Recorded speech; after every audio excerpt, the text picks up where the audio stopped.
And don't worry, nobody will be recorded unless you're either myself or Paul. So if you do have your video on, you don't have to worry about that. But yeah, I'll let you take it away, Dr. VanValin. Let me just open us up in prayer, and then we'll get started. Father, I thank you that you can use hard times to grow us and to shape us as a people and as a church. Lord, and I pray for Dr. VanValin tonight that you would just speak through him, that you would just allow him to continually recall all the wisdom that has been placed through his experience, through his research, through his knowledge, that he would be able to share with us tonight. I pray that you would help us just receive on good ground what he says, to be able to put it into practice, and that we would have ears to hear tonight, that your Holy Spirit would be with us. In Jesus' name I pray. Amen. Amen. So what you're going to get tonight, folks, is an unrehearsed, unprepared bunch of stuff from my head, which is what I've been doing for the last 2 weeks, online, in conversations with people. There's not time to prepare presentations. So I'm not preaching, I'm not teaching, I'm just talking. And I realized I don't even have my shirt on. So I did have a shirt, and I was going to put it on. And I came in from working, I piled up sticks to be taken away. My day's been very interesting. Up at 6, first patient at 9. Before that, I was writing reports. Had a 9, had a 10, was with Resurrection Church at noon today. We're doing their devotional. And then several more patients, 6 o'clock on with the local bishop and his team, talking about the same stuff we're talking about. Went out to the front to put sticks in a pile so they'll carry them away tomorrow. And here we are.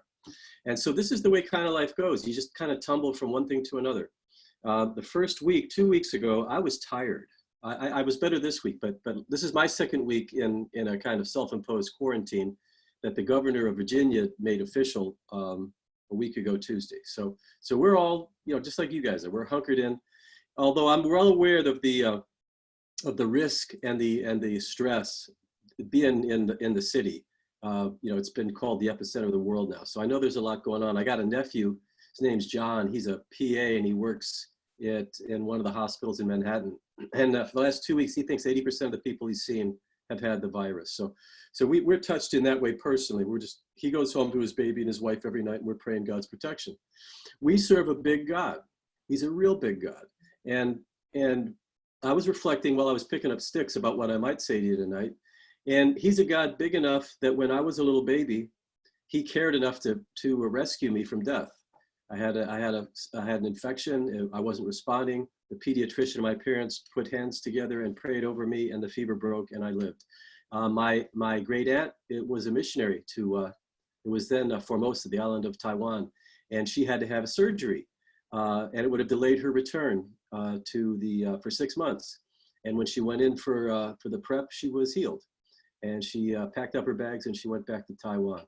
This morning, I learned of 2 people that had been diagnosed with the coronavirus, and they're symptom-free in 2 days. A good friend of mine has had a neurological problem, and she attended a service, received a word, and her YouTube shows her being physically extremely active. He's a big God. I get excited when things aren't going well. Because that's the time for miracles, and we're in the stage of the miraculous. We will, all of us, reach the end of our rope, the end of our endurance. We'll all play a little bit of hopelessness in our head, and then we will either hear about a miracle, or you will experience a miracle, and that will renew your hope. And so I get excited when things aren't going well. I was excited after 9/11. I mean, it sounds kind of weird, but I knew that I would see the miraculous. I was excited when we went to Katrina. New Orleans after Katrina. I was excited to come up through New Jersey and New York after Hurricane Sandy, because what we see is a heart and the mind of a city that's open to good news, hungry for good news. And we have the good news. We have a big God. We got a great big God. And we have a big problem. I mean, granted, we haven't seen global concern like this since Noah's flood, if you think about it. I mean, this has touched everybody. I personally I'm 64 years of age, so I've lived long enough to know better, as my dad used to say. But I've observed many viruses that come through the country, and we can go back. I didn't live as long as 1918. That was a big deal. But never has everybody in the world been touched by one thing in my lifetime, and I think in 2,000 years. So this is a big deal. So I'm going to talk to you about some of what you are likely to be experiencing, why you're experiencing, and maybe even what we can do about it to encourage each other. So I'm going to give you some just basic information about stress this is how I think. That's what I'm sharing you, how I think. So stress is about having to adapt to things, having to make changes. And if you have a chance, you can go to our group. I'll mention this now and maybe later. We have a group, Facebook group called Coping with Stress with Dr. Paul and Becky VanValin. And I'm putting scales up and things up that you can go and take and explore, websites to go look at. And I'm inviting people to share. It's been very therapeutic for me to do something meaningful with a large number of people. So you can join in that. But there's a thing called the Holmes-Ray Stress Scale. And you can either look it up by itself online, or you can come to my site and find it. And so you just circle things that have happened in your life in the past year. You know, had to borrow money, had a change in job, change in recreation, change in social situations. And you'll see that as you go through that list, wow, I've been through a lot this year. And I almost always have a high level of score on this thing. It actually comes up with numbers. And so 0 to 150 is low level of stress in the past year. 150 to 300 is moderate, and 300 above is high. I'm always running 400 to 500 because I'm an entrepreneur. I take risks, I travel. And, you know, so I'm always have stuff going on. And what God does for leaders is he gives them a little extra space for stress. And this is true when you're a parent and you're leading your family. You may not think of yourself as a leader, but if you have a kid, you're a leader. If you write on Facebook and you're trying to influence people's perspective, you're a leader. And God will give you enough to help you accomplish your mission as leader. But you'll have to be courageous in this time. I define courage as doing the right thing when you don't feel like it, right? Parents are courageous. How many times have you as parents, your kid's been sick, middle of the night, you don't feel like getting up and helping the child, but you do it because it's the right thing to do. That is courage. That is courage. So this is a time when we need to think about that and declare, I will be courageous, and spread that around to other people. When you have a chance to get online with people, you hear their story, use words like, I'm proud of you. That was courageous of you. You know, I care for you. I'm praying for you. That's how we encourage each other. And in the face of great stress, let me get back to that scale. So last week I was 780. I've never been that high on this thing. And that's simply because on top of everything else I'm doing, I now had to check change in job situation 3 times, change in income 3 times, so these things are cumulative, and that's my point. Stress is cumulative. So when it builds up too high, we have to take a break. In your brain are little centers. Well, I realize there's all kinds of shadows, so if I do that, you can't see me. It's dark in my room. But in your brain, there are all kinds of little centers that do certain things. And the amygdala and the hippocampus set the alarms off when stress is happening, when crisis is happening, when you feel that fear or that tension or that anger. And it's supposed to do that. But what happens is when there is chronic stress, when you're every day having to struggle, when every day you've got concerns, you're hearing things that are scary, those stress hormones stay in your brain, and it actually is bad for you. So one of the things I want to talk about today is how to calm down, how to center yourself, and how to get rest in the midst of all this stuff. Really, really important. There's a real popular concept in the Bible called Sabbath. I don't know if you've ever heard about it, but to take a break from your normal routine, and sometimes it's really hard in a crisis, but ideally it's a 12 to 24 hour period. But if you just get 2 hours, you need this break. And I'm going to get into that more in a few minutes. So here's a metaphor that I give everybody. There's a chain in my hands, and I'm kind of close to the video. So you have to picture, like, imagine, you know, I'm out like this. But I'm like this. So I got a big chain between my hands, and every link has part of me in it. My eyes, my nose, my ears. There's a link for my lungs, my skin, my spirituality, my relationships, my role as father, husband, brother, friend. And so this link has strong links and weak links, right? And so it's a physics metaphor. So this morning I had to show 3 people how to get online before we could do our session. It extended the period of time. This is just the way it is this day, right? It's a little bit of stress. I learned that my neighbor has been exposed to something, a little more stress. I make sure I keep distance from them, and so forth. We go through our day with tension, tension, tension, until obviously the metaphor is the weak link cracks. I have a little bit of scoliosis in my back. So I get tension. I have some today because I've been sitting too long. I get tension in my shoulder and neck. I know that if I stretch, if I move, I won't get that tension. And so today, because I've got it, I declare that I've earned it. I'm not going to be victimized by it. I've earned some tension in my neck. If I choose to continue and not stretch and not move, I will have earned a headache. And so this kind of language is how I try to not be victimized by the fact that I think I've been courageous today, do what I'm supposed to do, but my body's paying a bit of a price. After we get done here, I'm going to do a little bit of yoga. I'm going to stretch out on a big ball I stretch out on. I'm going to relax, and then in time I'll go to bed. I'm not a good sleeper, so most often stress shows up in my lack of sleep. God's blessed me with rest. I'm sleeping as well as I ever have. So God will sometimes give you an extra portion. I guess I could say that's miraculous, that I am going through what I'm going through and I'm sleeping well. That's an act of God. So look for ways that you see these little miracles and call them that and thank God. But my point is, if I had just a little bit of stress and then I relax, you can imagine this chain, tight, relax, not a problem. It's the chronic stress. So here's another metaphor, and then I'll give you some tips to deal with it, and then we're going to talk about isolation. I need to give you some precursor because we're going to talk about the stress of isolation. So in my left hand is a big wooden bowl, and it's my stress container. It's got a little spigot here. I got a pretty big one. But whatever size stress bowl you've got is all you get. Those of you that have a little one, that's what you got. Some of you have a big one. And then the metaphor of liquid, drip, drip, drip, sometimes pour, pour, pour. And many of you, it's been pouring. So the trick is to try to drain, drain, drain so that the stress goes down in the bowl and you can have room for more. When it starts overflowing, now you're stressed out and you need to take a break. In my right hand is a glowing ball of energy, and it is all the energy in my being. Every breath I take, every move I make takes a little bit of energy from that ball. So here's the thing, as long as I've got energy to work the spigot, I can probably make it go. Stressed out is when it's overflowing.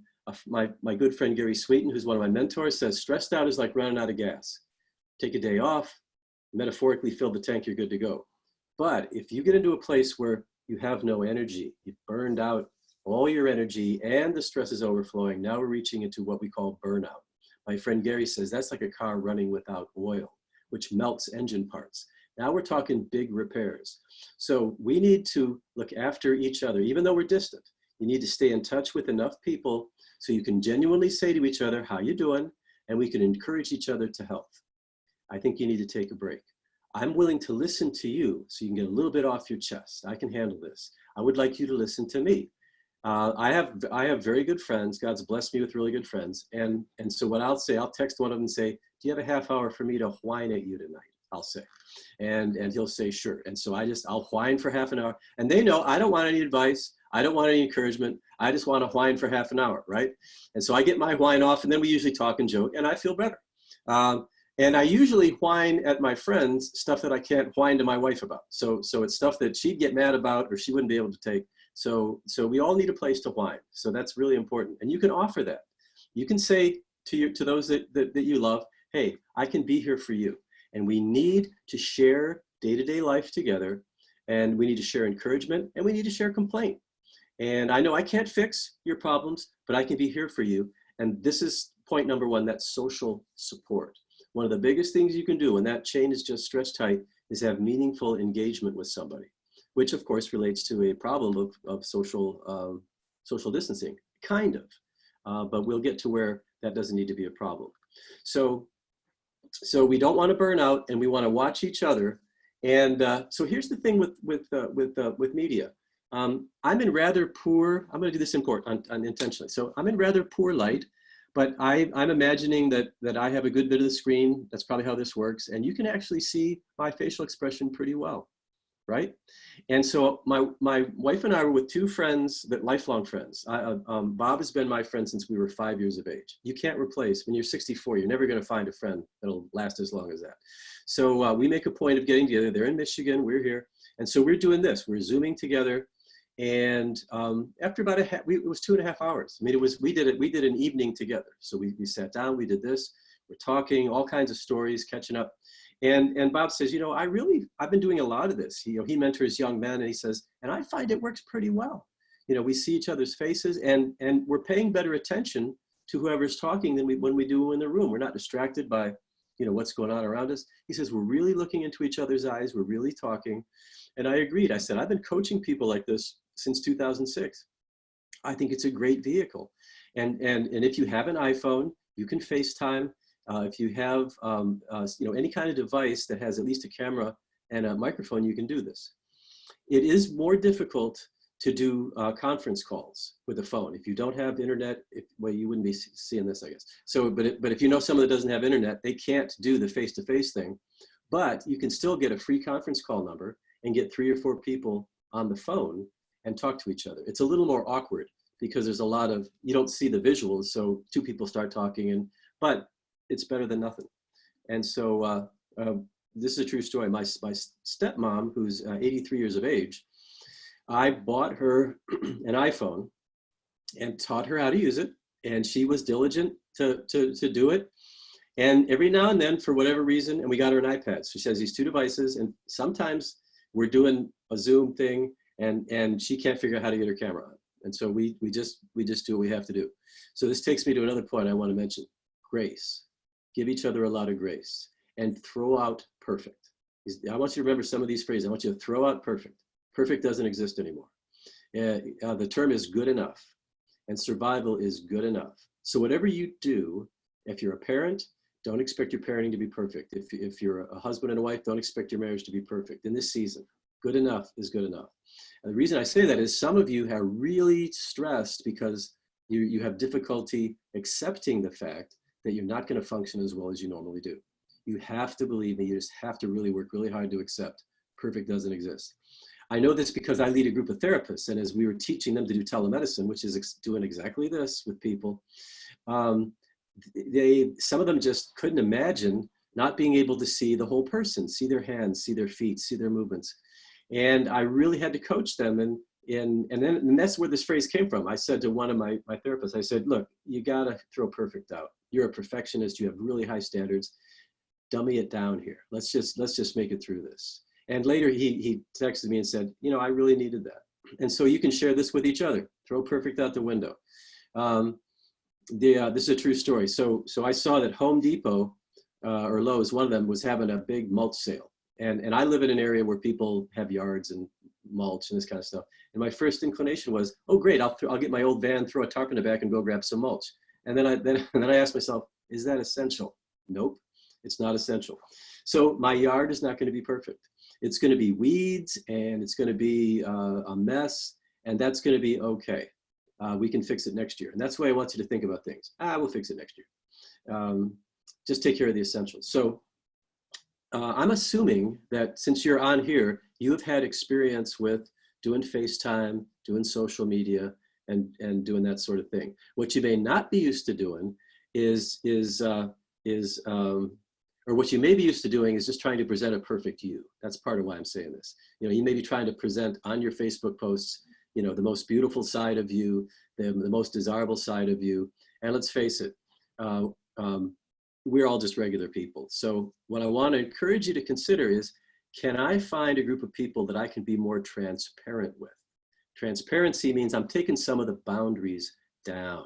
I'm going to just let you know me. And so, and this is true of leaders as well, parents as well. This is a true statement. If you have to be a perfect parent, then your kids are going to live a shameful life. I'll repeat that. If you have to have perfection in your home, then your kids are going to be full of shame all of their lives. Why is that?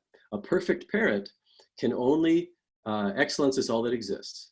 And so as your kids grow up, they're not going to be excellent from an adult's perspective. And so I'm counseling people all the time who said, my parents just expected this. I didn't live up to their expectations. I'm ashamed of myself. And then I have to help them regroup and rethink. So it is useful for kids to see their parents work through problems, talk about life, share feelings. And my parents did that a lot. I saw them bicker. I saw them argue. I saw them pray for people with tears in their eyes as they were concerned about stuff. And so I grew up feeling like it's okay to feel, it's okay to be imperfect. And I want you to grow up the same way. I'm older than a lot of you, so I want you to grow up the same way, and I want you to lead the next generation the same way. So we throw perfect out the window. We be more transparent. We invite people to be transparent. One of the things I've done all through my adult life is build little groups because I need them. And I found that I have to take care of me, that nobody knows what Paul VanValin needs with me. And so I'll go to It's usually guys. I'll get 3 or 4 guys and I'll say, look, I need to pull together a bunch of guys. I want us to do life together for 8 months. I want us to meet weekly. Now it's online, but back in the day it was breakfast or coming to my house or something. And I want us to be real, and I want us to share life. And I usually have a reason. I'm in a transition or there's something going on, and I know you are. And everybody is honored to join. Always on. Not because I'm anything special, but the fact that I'm inviting you into my life means that I think you're important. I think you're special, and I think you have something to give. And then it's a reciprocal thing, and we go back and forth. So think about that. If you, I'm going to quote a real common scripture here in a minute, but if you don't have people that you can whine to, that you can just be real with, you don't have to be your perfect self. I want you to pray about that. And I want you to think about the people you know who might really like to get to know me. Ecclesiastes 4. If a man is working in a field and he falls, there's no one to help him. If 2 people are working in the field, they can help each other up. They get a better return for their labor. They can keep each other warm at night, and they can fight against a common enemy. Here's the punchline. A cord of 3 strands is not easily broken. And I take this literally, 3 colleagues. So I don't include my wife. I don't include the Holy Spirit. And I ask everybody, who are 3 human beings who are your peers that you can be real with? And honestly, more women than men have this because of the way they're wired. So, but everybody needs this. God has been really, really good to me. I have several 3s. I've got 3 for my ministry, 3 for my business, 3 for my marriage. Sometimes they overlap, but they have a special place. And I'm not any special person. God has just, I think he's given me this so I can tell you, you need this in this time of social distancing especially. So I want you to encourage each other as you're, not in a critical way, but feel free to ask each other when you communicate, do you have a cord of 3 strands? And if not, consider, is God calling us to become that for each other? Part of that. A cord of 3 strands is not easily broken. You take 3 strings and you weave them together, the tensile strength is exponentially greater than 1. And this is true socially as well. I've studied stress all my life. In 1982, I graduated with my PhD. I spent 2 years studying nurses and stress in nurses. And all my research and all the research I reviewed argues meaningful connection with people is the #1 thing that will help see you through stress. So here's something you're all going to be missing. If you're used to getting together as a congregation and shaking hands and hugging and patting each other on the back, we're missing that physical touch. It's just, there's nothing you can do about it. The best you can do is when you're doing this kind of thing, you do this. This is the Cleveland hug. This means I love you, right? So I can go around the room and I can do this. But you really will be missing out on having the receptors that are in your skin responding, right? And there's not much we can do about that. The best I can tell you is if you have an exercise ball, do stretches on it. Roll your back on it. Get some of that tactile stuff going on. Flop over on your belly, roll around on it. It's not a substitute for human touch, but it is at least getting some of those sensors going. These are practical things that we can practice, right? And then we pray for the day we can get together, pat each other on the back, give each other a good hug, and that will come in time. We just don't know when, and that's part of the stress of what's going on. So just to recap where I've been so far, I'm trying to keep track of what I'm saying. So that we're talking about stress is here, and it's okay. There's nothing to be ashamed of if you're experiencing stress. Grief is okay, which I'll get to in a minute. And in all of these things, the biggest help is social support, which you're going to have to be intentional about in this time. You're going to have to reach out to people. And here's how you will lead. You will lead people into a relationship that is meaningful. And in the process of doing this, you will present a situation where God is present, where 2 or more are gathered in my name. There am I in the midst of them, right? So it just takes 2 of us, and we are part of the church. So let's talk a little bit about grief. You all are in a grievous situation. Everybody has lost something, right? And I've got it pretty good. I have lost access to my office. Honestly, I don't care. But I do love my friends. And so we used to, I miss getting together with my buddies to just, play games, mess around, have a meal. And I haven't even, it's been 2 weeks and I haven't even had time to do some of the, like playing a game online kind of business, just too busy. but I want to get to that. So, but some of you have lost your jobs. Some of you have lost access to your work. Some of you have lost um, connection with those closest to you in a big way. Across the street from me are two chaplains that live together. He's a military chaplain and she's a civilian chaplain. She works in a residential facility for older people. He works in the Navy hospital.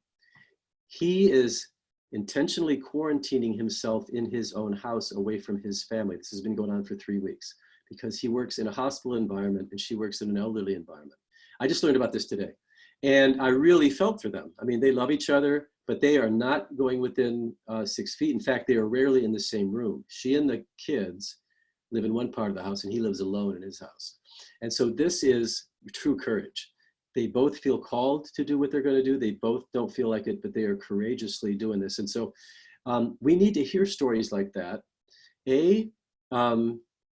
Their plight is harder than mine, makes mine seem easier. I mean, honestly, that's part of it. B, we need people to pray for so we feel like we're doing something. And I know she told me the story. She's on her curb. The whole street's between us. She's on one side of the street. I'm on the other side of the street. And I know she wanted to bring this to my attention. She knows what I do. And she believed because she knows what I do that she could trust me with what she was feeling. And I've only known them for 2 months. They just moved in. So here's the challenge. Can you be the person that people trust? Can you be the person who's strong enough to receive from other people their heart, their mind, their fears? And it's kind of hard. My wife is extremely empathic. I am less so. She has difficulty not carrying the burden on her back. So she really has to work. She does the same kind of work I do. And there are times when she is feeling the burden of what she's hearing. Like I said, I'm just wired different. So this is another point I wanted to make. The more you know about yourself, the more you'll know what to do so you can be of service to others. So if you're a super empathic person, you need to find one of your friends to dump some of that. And to if you need to cry, cry. If you need to, say mild profanities, keep them mild. But if you need to express yourself, just do it, and get it off your chest, share it with others. If you're like me and you're wired kind of for more ministry, more mission than relationship, you won't struggle with it. So I have to be aware that we're not all the same. So when my very empathic wife wants to talk to me, I don't blow her off. What's the matter with you? Why are you bothered by this? Right? That's what I could do in the flesh. But so in your communication, you want to listen authentically to people. And if there's an emotional message, the first thing you want to do is listen with empathy. I've got a little book. Here's a commercial. So you can go to Amazon.com, get my little book for $5.98, cheap. It gives you what's the name of that thing? Win Every Argument, Win Every Heart. And you get the Kindle and the paperback. It's a great deal. And so all this stuff that I'm going to tell you right now is in there. So when people are talking to you and there's an emotional message, you respond with empathy. Don't get caught up in the fact that they're speaking in exaggerated terms, because that's what emotional people do. You never pick up your clothes. Oh, I did it yesterday. That is not an empathic response. So an empathic response is, I can see you're upset, right? So if it's an emotional message, and you have to train your brain, because the normal mode is defensiveness or responding with a similar emotion. So here's something you can remember. Those of you that do live with somebody, you're going to be on each other's backs. I mean, there's no way not to get irritated in these kind of situations. So when somebody else is going higher, louder, faster, you go lower and slower. This is something you can train yourself. So you're going lower and slower, not menacingly. No, it's just a kind, lower and slower, and you'll bring the tone down, and then you respond with empathy. I am really sorry that you're experiencing, having to live with me. For example, I can say that almost every day to my wife. I'm really sorry that you got stuck with me. And sometimes she'll tell me that she's really sorry that she got stuck with me.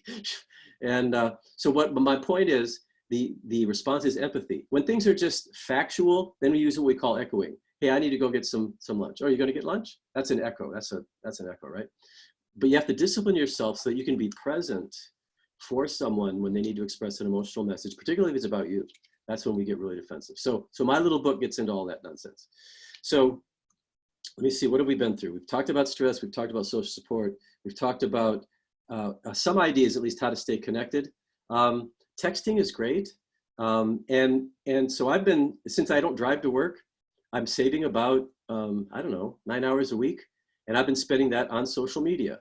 I don't like social media, but I feel called to be engaged. And so I've been, if you go to, here's another commercial. Did I already mention coping with? Okay, I already did that. I put the So link in the chat for everybody so they can sweet, join the group. sweet. So I've been avoiding social media straight through. I've had a Facebook page that mostly carried my wife's posts, and but I feel called to stretch myself, and I'm actually enjoying it. It's actually therapeutic for me to hear people's stories, respond, give advice. I'm posting videos and stuff, and I got some point in saying this, but I'm losing it. It's been a long day. Anyway, something here. So anyway, so forget that. Let's move on to something else. It's 8:35. We're going to go 45 and then turn it over for questions. All right. So grief.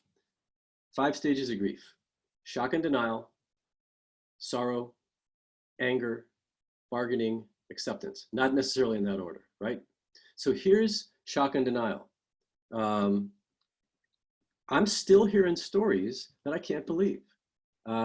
Last week, it was 90 degrees in Virginia Beach, sunny, and the beach was packed, shoulder to shoulder. And my reaction was, can't be. That's shock. Can't be. How could people do this? That's shock. The fact that they were there was denial, right? It's a beautiful day, I'm going to the beach. That's denial. Some people make bad choices in denial, but God gave you that gift to protect you.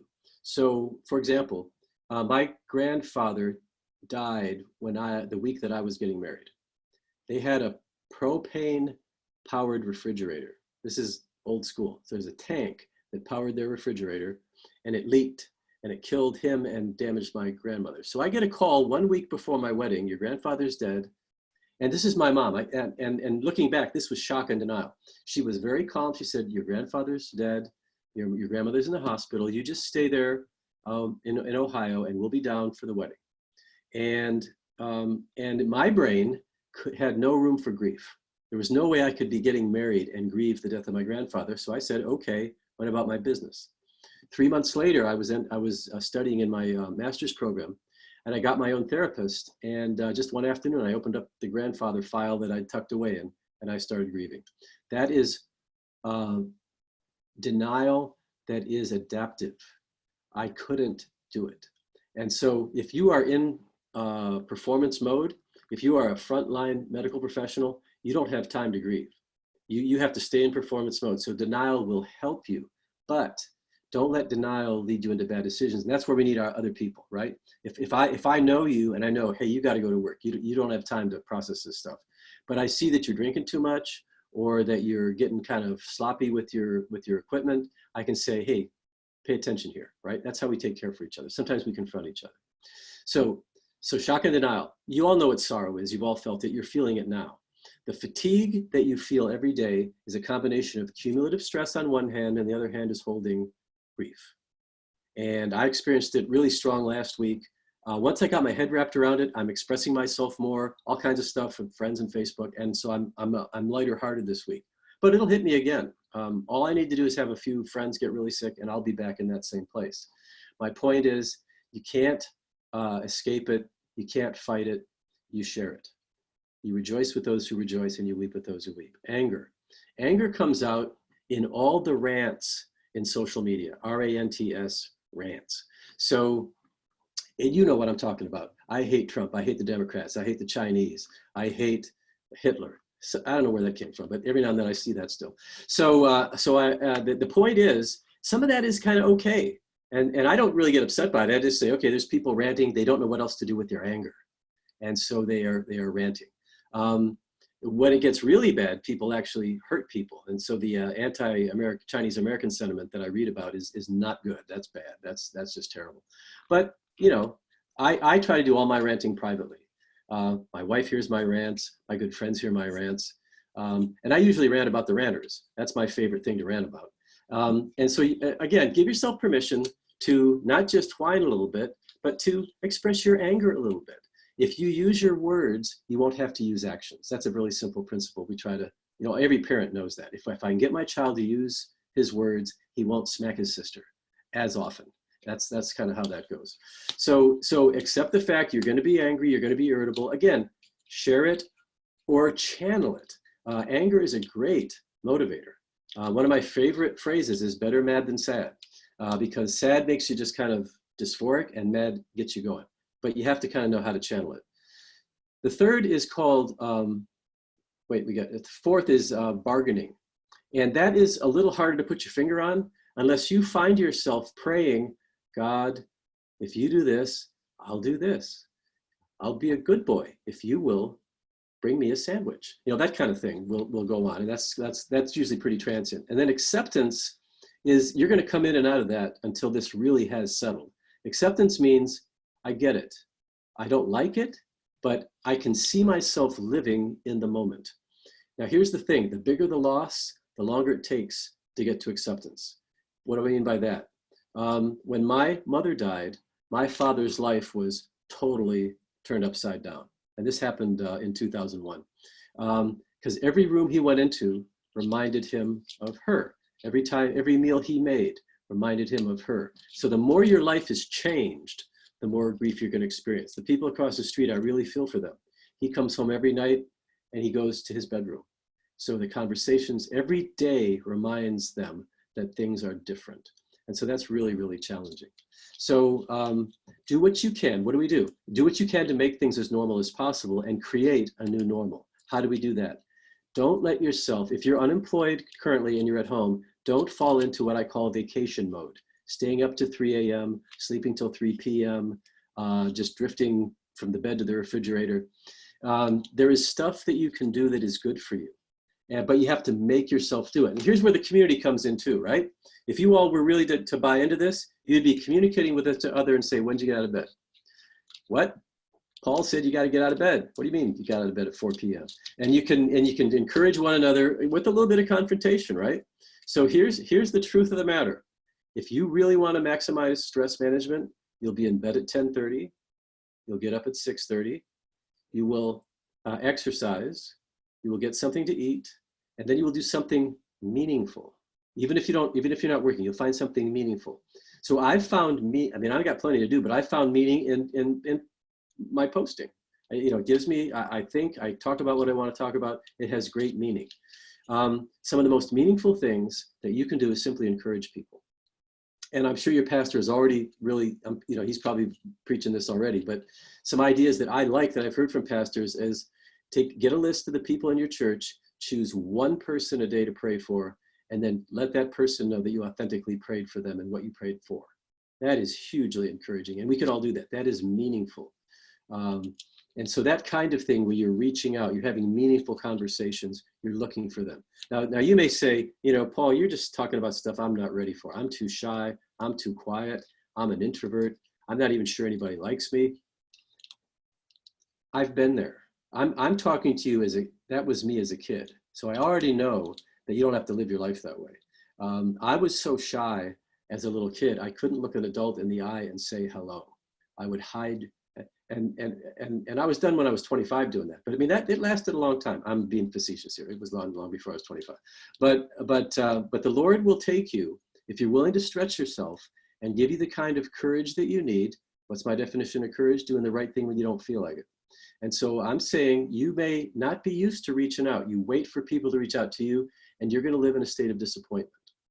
And it's not good. You'll be isolated. You'll be disappointed. So I want you to take from me, you have my permission to bug people, to reach out, to let it be known. And you can start with just Facebook comments. If you're really shy, you've never done this, just follow somebody and just make a comment every now and then, and you'll find out that you survive. And you'll get more bold, and you can maybe post your own thing on their site, and then you get bold enough to make a phone call, right? And then the other flip side of this is you people that talk all the time, be quiet. Close your mouth and open your ears. I have some friends that are out of control. They are the light of the world. And so they talk. I love them, but I will say it's my turn to talk. I want you to listen. I want you to empathize. I'm going to whine a little bit. I want you to hang in there and listen to me, right? So whatever extreme you are, move toward the middle. The talkers listen, the listeners, I want you to talk. I want you to learn to be assertive. There's a great little book called, it's Randolph Sanders. It's a Christian book. Speak Up, that's the title. You can find it used someplace for $2. Speak Up. It's a beautiful little book on a biblical approach to being assertive, to inserting yourself into conversation. So it's 8:45. I've rambled, and so I hope the rambling has had some value for you so far. So Pastor, we're going to open it up to some comments and questions, right? Yeah, we got good questions coming in on the site. So I'll start off with one of the ones that's at the top right now. How can you reach a friend who purposefully isolates by not responding or answering calls, texts themselves when they are depressed? So there's no big secret to what I'm going to say, right?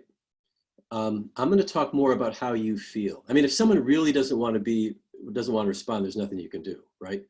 You can bug them all you can bug them. As you know, as much heart as you've got in you to just keep reaching out. And I would encourage you to. If you have someone that's isolating, to just keep bugging them until they respond back. But I'm going to talk about how you feel. So when you feel helpless, when you feel distressed, when you feel like you're letting somebody down, I want you to remind yourself, this is my phrase, there are limits to your influence. We have a great big God, but there are limits to your influence. And so the phrase is, accept the limits of your influence. And here's where you might need somebody else to help you. You might need to say to somebody, without shaming your friend, I have a friend, or if they do know the person, that's even better. Bill is just holed up, not coming out. I think he's depressed. I'm concerned for him. I mean, there's times he's talked about, suicidal kinds of thoughts, and then your friend might say, I agree, but is there more that we can do or need to do right now, other than just extend our love to him? Keep, I'm willing to talk when you're ready. And then you can make suggestions. How about just answering my text? How about just letting me know that you're breathing? And then my friends know I got stupid humor. So I'd say, I really don't want to put the frontline team at risk to tear your door down unless it's really necessary. So, why don't you just, reach out here a little bit, just give me a little something. But depending on the nature of the relationship, once you reach the limit, you keep trying, but you don't let your heart get heavy. So and we have to encourage each other to that. Great, thank you. Next question I see here. What do you do when you can't sleep at night because of stress and anxiety? Hey, I am the sleep king. You asked the right guy that question. So in 1996, I went 6 weeks on 5 minutes to 40 minutes of sleep a night. I know all about sleeplessness. I know what it means to hallucinate because of sleep deprivation. I know what it means to not have any memory. I know what it means to not have any word recall. I know what it means to have heightened anxiety. I know what it means to wish that you were somebody else during that window of time. So I get it. Now, that was a long time ago, right? The present sleep pattern that I got just started in 2012. So for the last 8 years of my life, I've been sleeping better than I have in my life. How did I get there? And wouldn't you like to get there faster? So here's I'm going to give you some specific tips for sleep that I've learned. One is the game of Tetris. Anybody ever hear of Tetris? It's an old game, right? On your phone, I want you to download Tetris. I want you to play 10 minutes of Tetris in a low mode, level 1, slow moving. I want you to do that for 10 minutes. There's something magical about Tetris. I normally say no screens for an hour before bed, which is true, but I will let you play Tetris. So half hour before bed, 10 minutes of Tetris. Why? Nobody knows. But Tetris is amazing. If you have nightmares because of PTSD, which a lot of folks do, right? You need to wake yourself up fully. And the best way to do that is pull up the phone and play Tetris. This is true research. They induced a kind of environmental stress for people, and the people that played Tetris within 20 minutes of exposure just did better. We don't know why. My theory is it's a combination of mindfulness. You just kind of focused on these little things, and if they're going slow, so it's not frenetic, right? They're just going slow, and you're only playing 10 minutes, so you're not to get to where you're, I gotta, it's gonna stay, kind of slow and easy. So I tell people when you wake up from nightmares, play 10 minutes of Tetris, a half hour before bed, 10 minutes of Tetris. Now, but there are other things that are really important: what you eat and what you drink. No caffeine after 3 p.m. No, no excess alcohol. Some people begin to rely on alcohol to get to sleep, but it's a stimulant after 4 hours and it'll wake you up. So very little alcohol, no late caffeine. But then you have to figure out, am I a protein sleeper or am I a carbohydrate sleeper? And some people assume that carbohydrates are what you need to get sleepy. Not necessarily. So you experiment for a week. You eat your evening meal with high protein. You just see what it does. Then for another week, high carbohydrate. You see what it does. It may do nothing, or you may realize, oh, I'm a carbohydrate night person. I need to not eat protein because the protein stimulated me, or vice versa. So what you eat, what you drink, am I getting an hour of exercise a day? And if you are home, stuck, you think, I can't exercise. Yes, you can. You can go turn on the YouTube and do something if you do a half hour of Adrienne with yoga, she's my favorite, Yoga with Adrienne. She's an Austin, Texas girl. She has 5 million followers on her station. And she's quirky and funny. She's not what I imagined a yoga person to be. I really like her a lot. And she'll be doing yoga and her dog comes over and starts licking her face. It's this kind of home kind of deal. So my wife and I try to do this every night. And so you don't want to do high energy exercising late. You want to do that early. So in the morning is you take your walk. True story. You say, I can't exercise. My great aunt lived to be 100 years of age. The last 10 years of her life, she was blind. And every day she walked 4 miles in her basement every day, where she knew the route. And so she was spending half a day every day walking in her basement. And she lived to be 100. She died when she fell. This is a real common story. She fell, broke her hip, and then had to be placed in an environment where she was sedentary, and then she expired. 100 years of age. Before that fall, 4 miles in the basement. So don't tell me you can't exercise. If you have a stairwell, you can exercise, right? Practice social distancing, but actually stair stepping is very good for you. So exercise, food. I'm giving you a long answer here because I think there's probably a lot of people struggling with this. Exercise, food, Tetris a half hour before. Yoga at night is really good. If you happen to be blessed enough to live in a ritzy place that has an exercise, even a hot tub, I don't know, social distancing might allow that. But maybe a warm bath or a hot shower. Warmth is a good thing. If you have an electric blanket, you just kind of cuddle up there for a while with that. Get yourself to slow down. Read something really boring before going to bed, not something exciting. And not a screen. Get a real book or a Paperwhite product. The thing with screens is the blue light emulates sunlight. And so if you watch TV right to bed, your brain is like, not time, stay up. So there's that. And then the last thing I want you to do, you've done your Tetris, you've read a few boring pages, or you've read scripture. I was told as a kid, Satan wants to put you to sleep when you're reading the Bible. So read the Bible at night. And then the last thing you do is you take a pad of paper or a little notebook and you write down 3 things that you're grateful for. And make them little. Make them like, I had a nice tomato slice on my sandwich. I was able to smile at a really funny post on Facebook. If you can be grateful for everyday things, there's always something to be grateful for. And gratitude is a relaxing emotion, right? So the formula is early exercise, figure out the right food, no caffeine late. Right at the end of the day, stretching, unwinding, yoga, Tetris, read boring stuff, gratitude exercise. The research with the gratitude exercise comes from the most powerful psychologist in the world. He coaches nations on how to live. And his research is if you're a regular person, in 6 days, you have more energy, you're sleeping better, and your dreams are better. 80% of what you dream is the last thing you think about before you go to bed. And many of us are thinking anxious thoughts before we go to bed. Gratitude will take you right out of that space. And so he says, do the gratitude exercise, try to make that the last thing you think about. If you find yourself worrying, turn the light on, do it again. Do the gratitude exercise again, and then go to sleep. That was a long answer to that question, right? But I think there was some content that may be relevant to quite a few folks. Yeah, that was really great. I have to disagree with no caffeine after 3 p.m.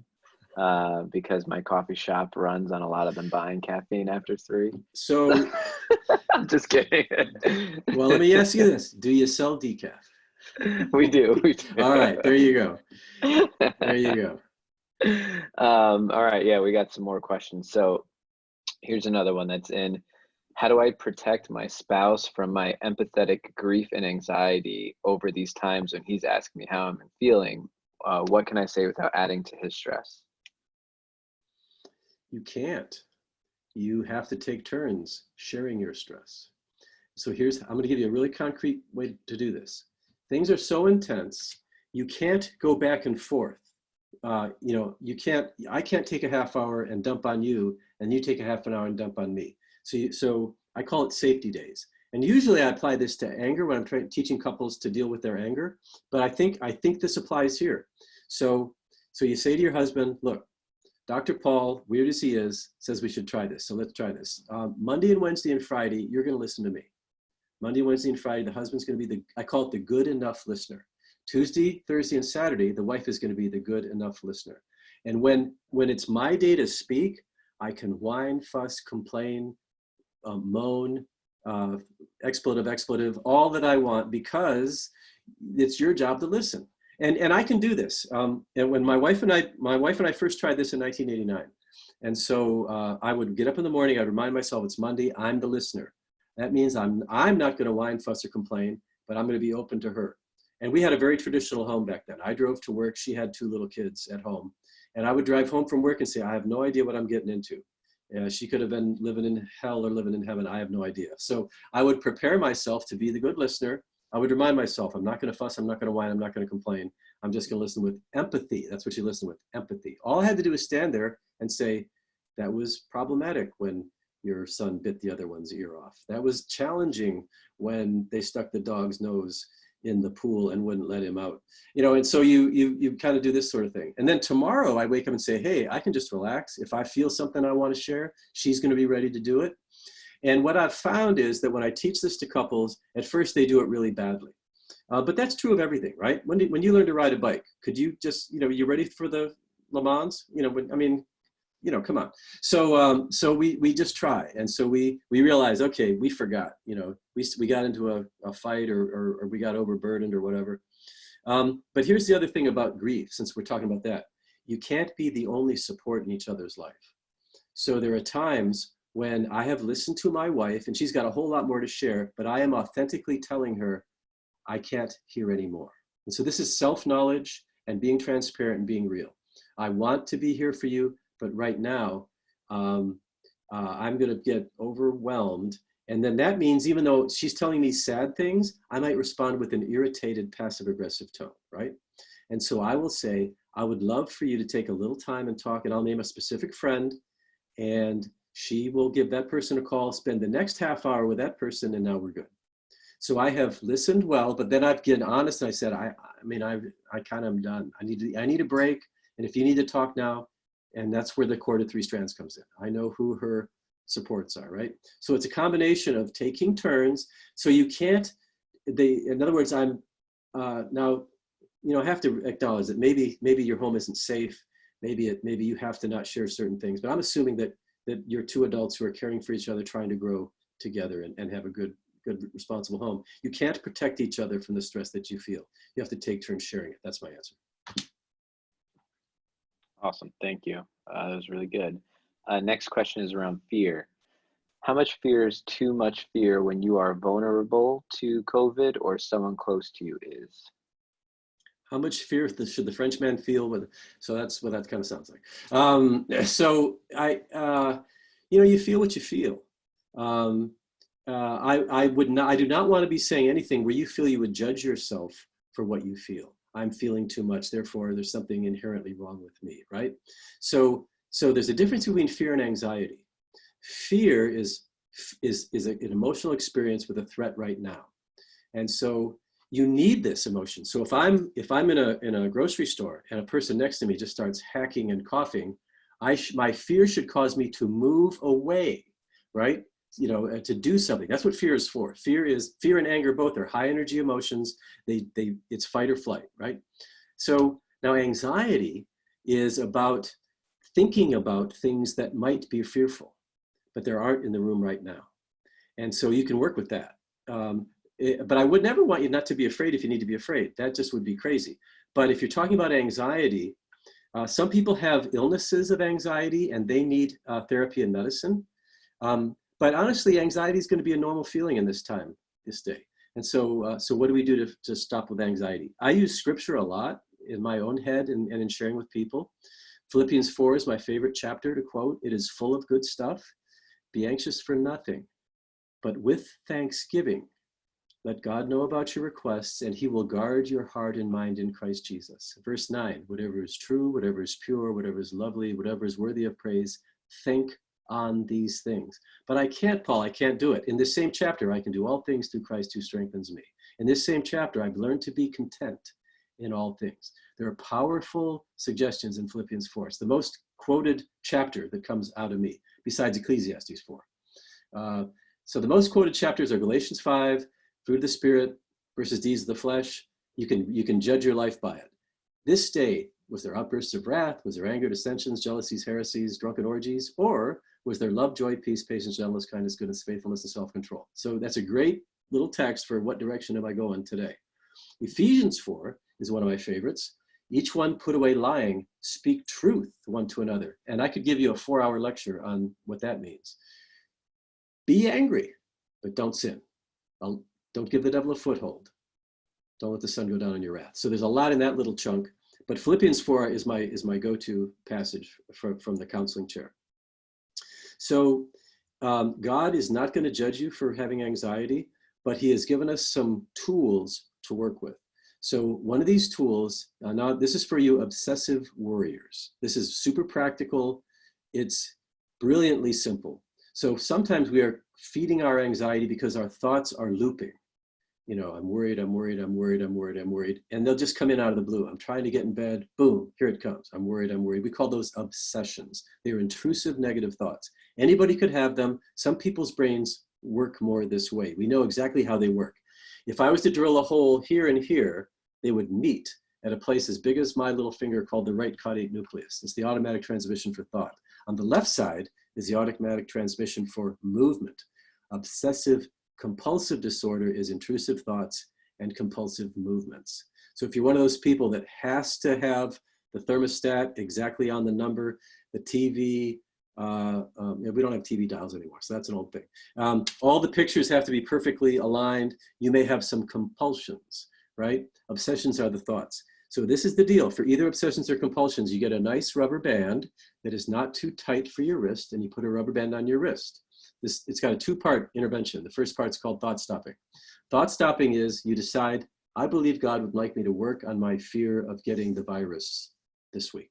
So every time I think of a fearful thought, I snap the rubber band. It's a neurological wonder. We get the brain's juices going away from the right caudate nucleus. If I snap it on the left wrist, up here at the top, at the cortex of sensation. And that gives us a jump start. And then I say, stop that. It's bad for my brain. What do I want to experience in this moment? You have a will that you can insert, unless you have an illness and need medicine. But for most of you, if you just really start working your will in the direction of health, you'll find, hey, I can make progress with this. So what am I doing? Well, I need to be making dinner. So I get all of my senses into the moment. I feel the bread. I sniff it. I even take a little nibble to get all my senses going. The mayonnaise, I'm gonna notice the consistency. You just get your senses in the moment and you're gonna crowd out the obsessions. You give the brain a little jump start, snap, that's part 1. Part 2 is mindful activity, engaging all the senses. Because in the moment, you're fine, right? Or you're feeling fear and you need to do something, right? But if you're not in a fearful state, you're fine. And I'm telling you, this is marvelous. I have people with severe obsessive and compulsive disorder, and in a week's time, they're telling me, I did much better this week. And so that this is my tip for obsession and compulsion: rubber band, get into the moment. It's dirt cheap. It works really well. That's good. I mean, I can go on for a day about anxiety, but that's a good chunk. Okay. Well, we may have some more time for that later because I think there's a lot going around for that. I'll ask you another question I see here around anxiety. But before I do that, I want to make sure I got this right. You said anxiety is thinking about things that might be fearful but are not in the room right now. Is Right. that right? That's exactly right. That's Depression really is good. about losses. Depression is often about the past, a lamentation, grief, and then we're projecting it into the future. I lost this. I failed here. I'm expecting to fail in the future. Now I've added depression to anxiety as I am doing that sort of thing. So, but typically depression is about loss in the past. This is a simplistic model, and anxiety is about anticipation of the negative outcome. Good. And here's my cheap theology, Pastor. So God is here with you right now. He will be with me tomorrow, but if I go to tomorrow today, he's not there yet. That's great. I And I'm love on it. my own. Awesome. So next question is also about stress and anxiety. How can you express to others that you are stressed, anxious when you don't know how to express it? So this is, again, not rocket science. You're going to need to do some work on identifying your own feelings and expressing them so that you can, right? So how do I do that? Well, some of you might need to hire a counselor, and your pastor knows that we don't call it counseling, but for $25 a session, we will hook you up with one of my people who we call it coaching across state lines.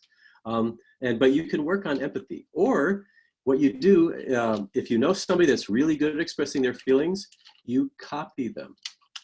Or you ask someone that you can trust that, I have a weakness in my own development and I need to learn how to understand my feelings. Would you help me? How can anybody help somebody with feelings? Have you ever seen The Big Bang Theory, any of you, with Sheldon, right? He is playing a person who's on the autism spectrum. So he is, it's funny, but it's real. He'll say like, was that sarcasm? Oh, goody. I got it, and so are you feeling mad? Oh, goody. I had empathy. And some of us really need to learn, as he is modeling, that we can do this with practice. And it's best to practice in places where you won't be ashamed because you're not doing it super well. And that's where maybe a counselor comes in, or a really good friend who is really sharp and is empathic and won't say, what are you, nuts? And will help you with that. But you can't do it alone. There's no way you can develop the ability to express your feelings without somebody helping you. So my answer is learn how to do it.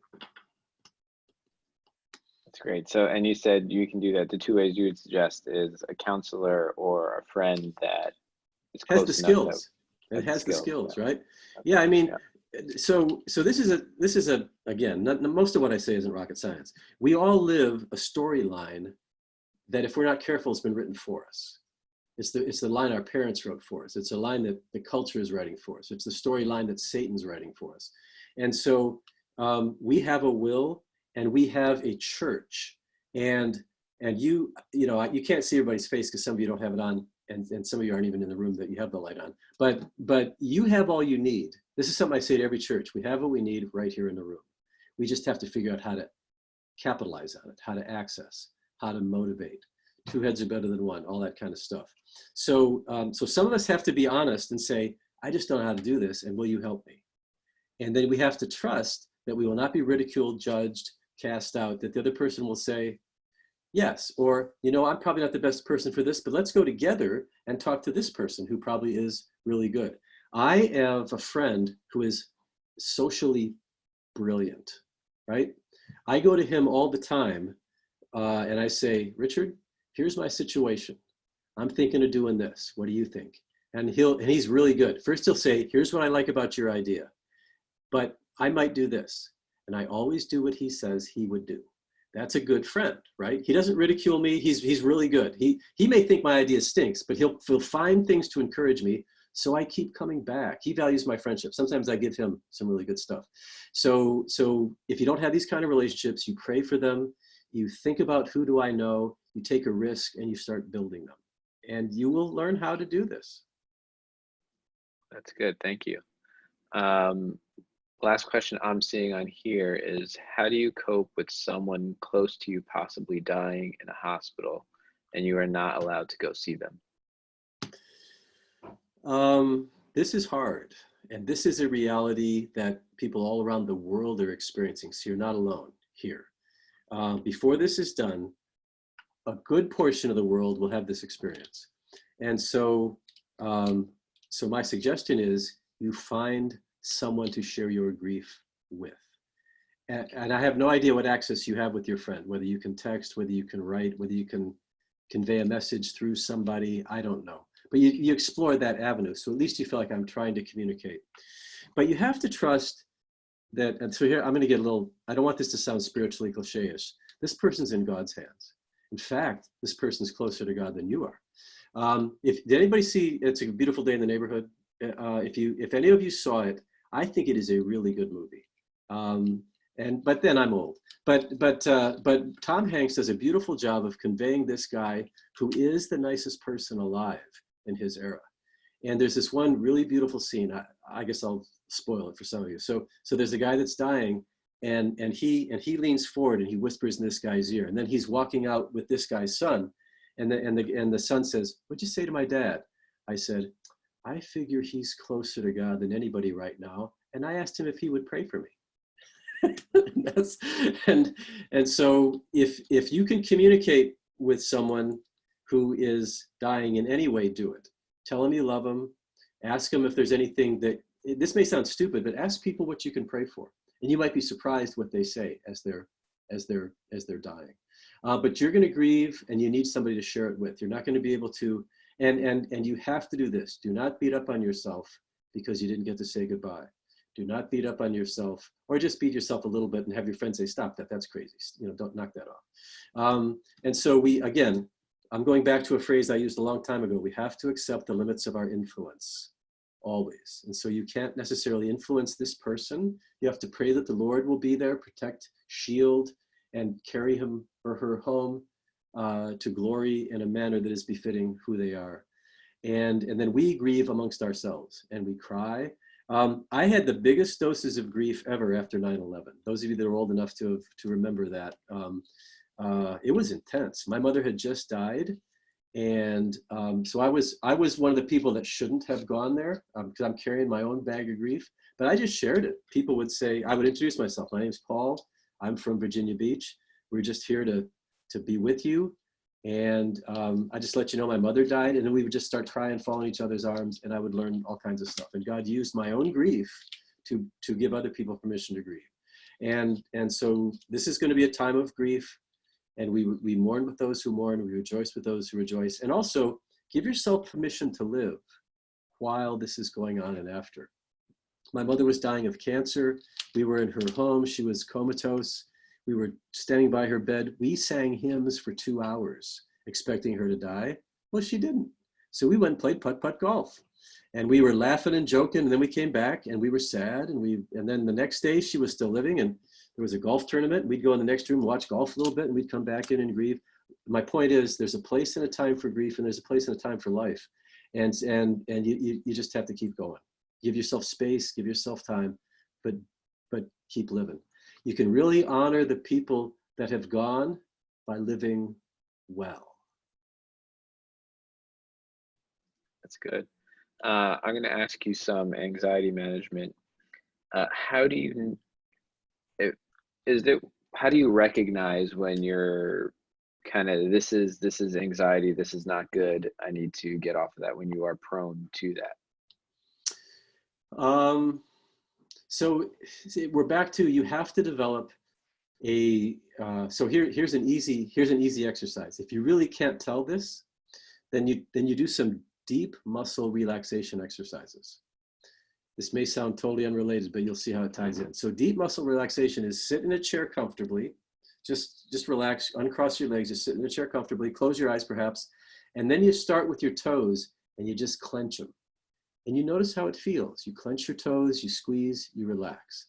What you're doing is you're paying attention to tension and relaxation. And this, by the way, is also a tool to relax. Then you go to the calves, extend your toes, pull your toes back, stretch that calf 2 different ways, feel it, relax.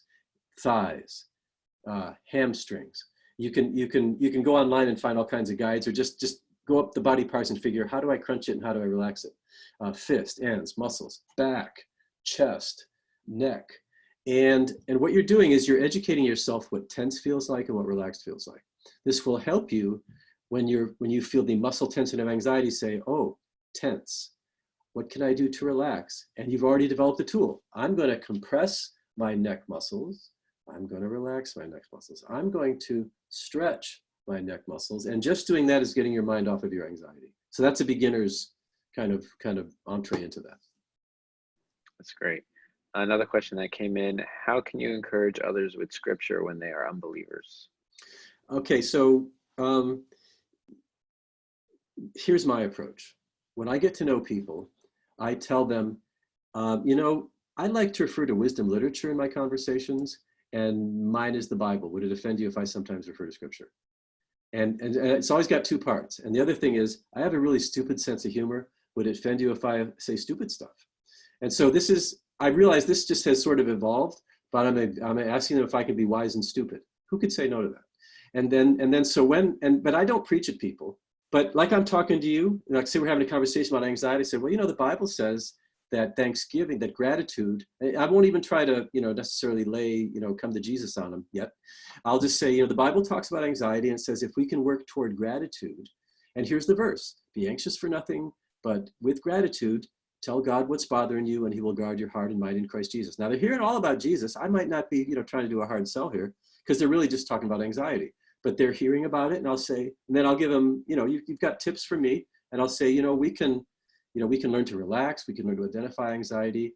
And then you can go to verse 9. And so if we distract ourselves with what is good, the way it says in verse 9, and you just read it to them, whatever is true, whatever is lovely, whatever is pure. So let's do this together, you and me. What is true? What is true? What is lovely? And now we're doing a practical application of the Bible. If people will engage you, they're going to experience something positive. It's not my job to do the Holy Spirit's job. Then you just pray, Lord, do what you need to do in this person's heart and mind. Awesome. Before we end tonight, can you just talk about how to get set up with one of your coaches or get information about that? Yeah, it's easy.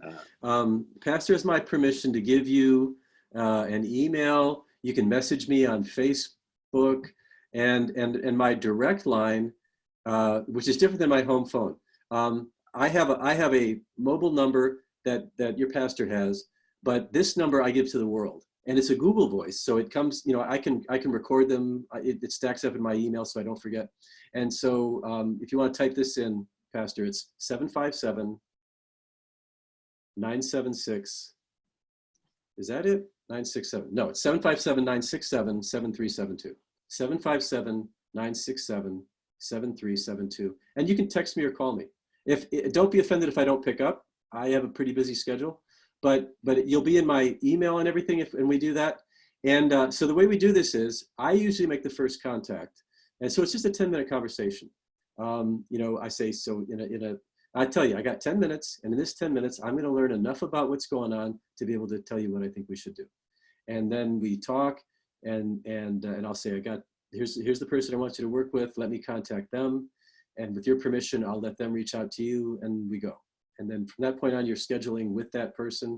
And it can be, you know, it can be 15 minutes, a half hour, an hour, depending on what's necessary. It can be once a week, once a month, just depends on the circumstance. You work out the details with them. So it really just means, you know, letting me know you have a need. You know, your pastor's been good about referring to us and we're just grateful to be able to, you know, be part of your community. I appreciate that. One question I think that is important for a few of us here that came in, and this will be the last one. How can you encourage a child who is dealing with anxiety and having a difficult time with the quarantine? So this is real. I mean, yeah, this is everybody, right? So art is a really good tool.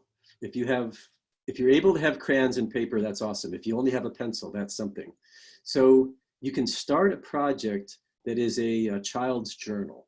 I'm just making this up. I mean, there are tons of things you can do, but I'm just gonna answer the question with what comes to mind. So we do this in therapy all the time. So say your child's name is Juan. This is Juan's book. And so we take some pages, we staple them together, and first day we just color. Let's just make a cover page. Let's color a picture. But watch what the child draws. Watch what colors they use. And what is the mood that it communicates? Are they drawing all black and dark blue? Those are sad, somber colors. Is it bright yellow? Is that hope? And then we just comment with what the child's doing. Wow, those are dark, serious colors. Is that how you're feeling? So we begin giving them words to use. That's kind of the goal of parenting is we use words and actions to give them words to use so they can express themselves. And this works, from like 4 up. 2 and 3-year-olds are going to be just kind of oblivious. I mean, as long as you keep them entertained, which is really tiring, but they're going to be fine. I mean, my son is fostering a 1-year-old. She is delighted to have both parents home. I mean, her world is just double the fun, but by 4, 5, 6, they're needing a little help with this. And clearly your teenagers need help with this. So you can, with your older kids, with your teenagers, let's do a journal. Let's maybe we can find some magazines and do some collage work, little arts and crafts stuff. They may think it really stinks and is stupid, but you might be surprised if you just kind of are gentle with them and say, okay, maybe not today, but think about it. Maybe we can have a family project of creating a family story that we all have a little input in. And so this is a process of doing something together, meaningful, productive, encouraging creativity. So that's the first idea that came to mind in response to that particular thing. But there are other ways to play. And there's some really good stuff online. If you just go, just throw up, what can I do with a kid during isolation? A lot of professionals are posting all kinds of stuff, both on Facebook, their own websites. And so become a student of this. Ask the questions. And like I just threw out one thing, but there's really a lot of stuff. And then when you find, so here's the thing, when you find something, share it with each other. So you can be stimulating this kind of stuff. Okay. That's great. Thank you so much. I really appreciate your help, your time. I'll just close this out in prayer. Beautiful. Father, I thank you. I thank you for the ministry that Dr. VanValin does. I thank you for his time, Lord, and pouring in some of his wisdom to us. Lord, I pray, Lord, just as we continue to deal with this situation with the pandemic, that Lord, that we would go to you, that we would lean on each other, that we would be the church for each other and for the people around us. God, I thank you that we can take some of this information that we learned and share with others, and continue to be salt and light. In Jesus' name I pray.